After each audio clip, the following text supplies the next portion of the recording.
Hi everybody, welcome to Pre-Calc. Today we're going to continue using the law of cosines, but we're going to apply it to applications. So what I've given you in your notes packet is 4 problems to work on. 2 have diagrams, 2 do not. So I thought it would be very beneficial for me to create the diagram with you for number 30 in case you still needed help creating diagrams from bearings.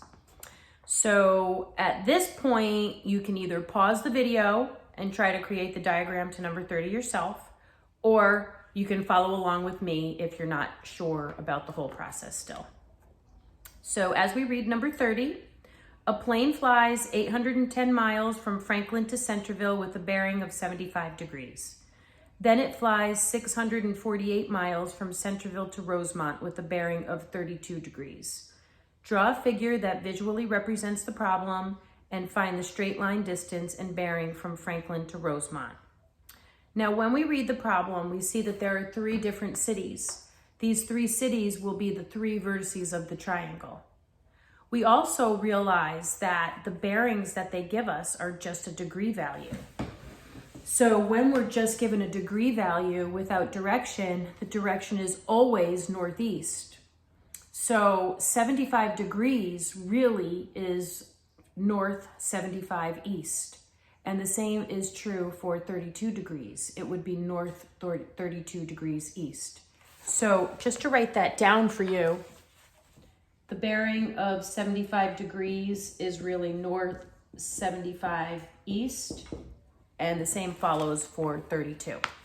So at this point, I'm going to take the video off of me and I'm going to put it on the board so you guys can follow along and see how this triangle is created and how we can find the angle measures.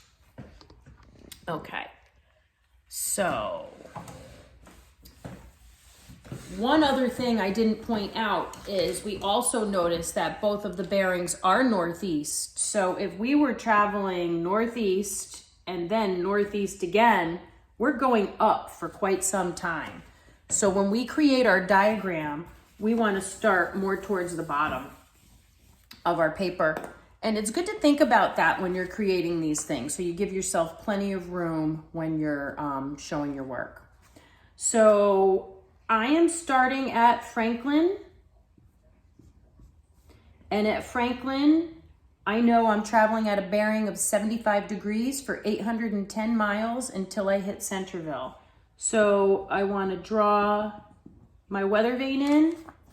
I know I'm going 75 degrees in the east direction for 810 miles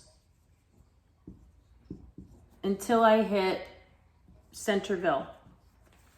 At this point, I change my bearing to 32 degrees for 648 miles. So I need to draw a new directional in. At this point, from the north, 32 degrees east for 648 miles until I hit Rosemont. Now, at this point, they want me to find the straight line distance from Rosemont to Franklin. That would be that. And they also want me to find the bearing from Franklin to Rosemont. So the bearing would be this angle right here.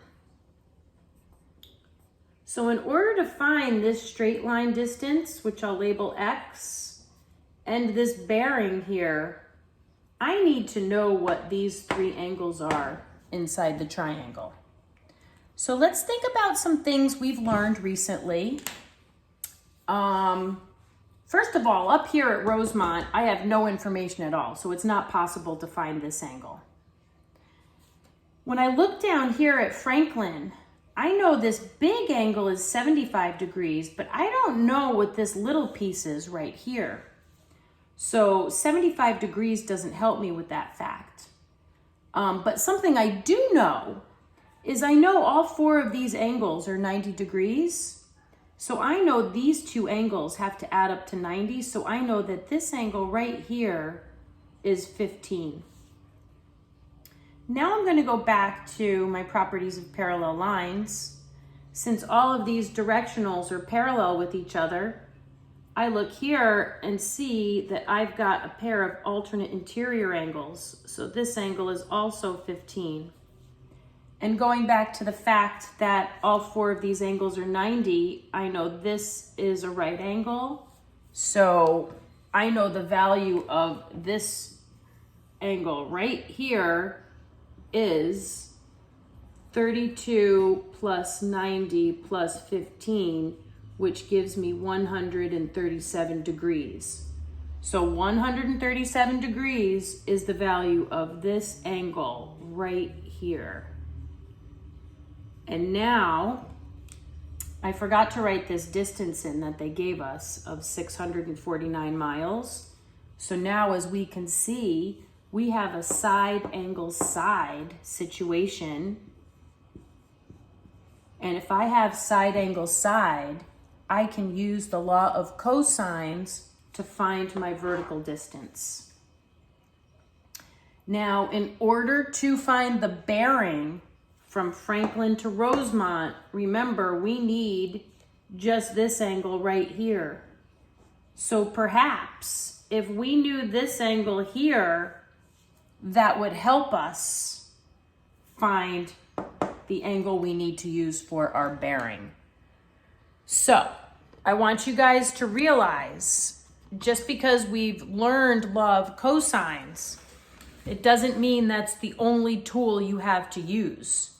Prior to learning law of cosines, we learned law of sines. So you always want to look for situations that if you could change over and use law of sines to find things that you need, because law of sines is much simpler than law of cosines. Keep in mind, you guys have your formula sheets, so you do get the formulas for law of cosines. But for timed tests and timing purposes, you always want to look for a quick way. Okay, so I hope that helps. Have a great day, you guys, and make your comment in the assignment. Let me know if you have questions, and I'll respond. All right, have a great day.